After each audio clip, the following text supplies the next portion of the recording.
హిందూపురం జిల్లా ఎస్పీ సతీష్ కుమార్ హిందూపురం సమీప తిలక్ నగర్ లో నేరస్తులపై ఫోకస్ పెట్టి ప్రత్యేక తనిఖీలు చేపట్టారు. పోలీసుల హెచ్చరిక ప్రకారం నేరాలకు పాల్పడుతున్న వారికి ఇది చివరి వార్నింగ్. ప్రవర్తనలో మార్పు రాకపోతే కఠిన చర్యలు తీసుకుంటామని ఎస్పీ చెప్పారు. స్టేషన్ కు తరలించి కేసు నమోదు చేసినట్లు సబ్ ఇన్స్పెక్టర్ శ్రీనివాస్ తెలిపారు. పంచాయతీకి వస్తుంది తిలక్ నగర్. మనకి Hindupur 2 town limits border Hindupur town కి దగ్గర ఉంది. ఇక్కడ అన్ని మతాలు కులాలు కూడా ఇక్కడ కలిసిమెలిసి ఉంటున్నారు. సో ఎక్కువ ఈ బెంగళూరు హిందూపూర్ రైల్వే ట్రాక్ పక్కన కూడా ఉంది ఇది.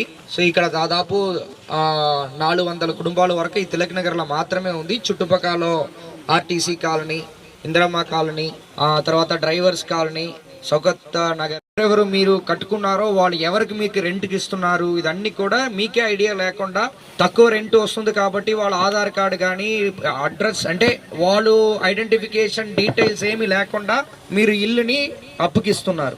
సో దీనివల్ల ఇక్కడ ఎవరు వచ్చి ఉంటున్నారు, ఎవరు అంటే ఇక్కడ మానిటరింగ్ కూడా చాలా కష్టమైపోతుంది. అంటే పెద్ద ఏరియా, ఎవరు ఉన్నారు ఎవరు లేకున్నారు తెలియకపోవడం వల్ల మనకు కూడా ఇప్పుడు పర్మనెంట్ గా ఉన్న వాళ్ళంటే మనకు కూడా తెలుసు ఇల్లులో పలానా వాళ్ళు ఉన్నారు, కొత్త వాళ్ళు ఎవరైనా వచ్చారంటే మనకు ఐడియా ఉంటాయి. అలాంటి ఐడియా మనం ఎక్కడ లేకపోవడం వల్ల ఇక్కడ నేరాలు కూడా ఎక్కువ జరుగుతున్నాయి. అది మీరు అందరూ గ్రహించాలి. గతంలో 2019 నుంచి 2024-25 వరకు కూడా దాదాపు 30 అఫెన్సెస్ వరకు ఇక్కడ జరిగింది. దాంట్లో దాదాపు 10 బాడీలీ అఫెన్సెస్, మర్డర్ కానీ అటెంప్ట్ టు మర్డర్ కానీ ఒకరిని కొట్టుకోవడం కానీ కూడా ఇక్కడ జరిగింది. కారణాలు ఏంటి? ఇక్కడ ఎవరు ఉన్నారు ఎవరు వెళ్ళిపోయారని మీకు ఎవరికి తెలియదు.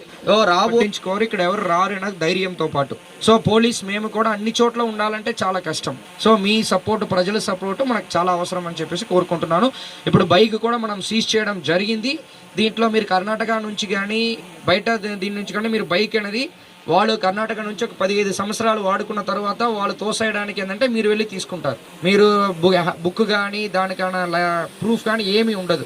సో ఇదే రేపు దొంగతనం జరిగినా ఈ బైక్తో పాటే దొంగతనాలు చేయడము, క్రైమ్ చేయడం అనేది జరుగుతాయి. కాబట్టి ఆటోస్ కూడా ఒక 6 ఆటో మేము సీజ్ చేయడం జరిగింది. దానికి కూడా ప్రాపర్ రికార్డ్స్ లేదు. ఓకే, సో ఇదన్నీ కూడా మీరు ప్రాపర్ రికార్డ్స్ ఇచ్చిన తర్వాత మీకు హ్యాండ్ ఓవర్ చేస్తాము. అదర్వైజ్ మీరు ఎస్ఐ గారి దగ్గర, సిఐ గారి దగ్గర ఎందుకు బుక్ లేదు, మీరు ఎప్పుడు తీసుకుంటారు, ఎవరి దగ్గర తీసుకుంటారు అని చెప్పేసి మీరు ఒకవేళ రాసి ఇచ్చారంటే దాన్ని బేస్ చేసుకొని వాళ్ళు డెసిషన్ ఇస్తారు.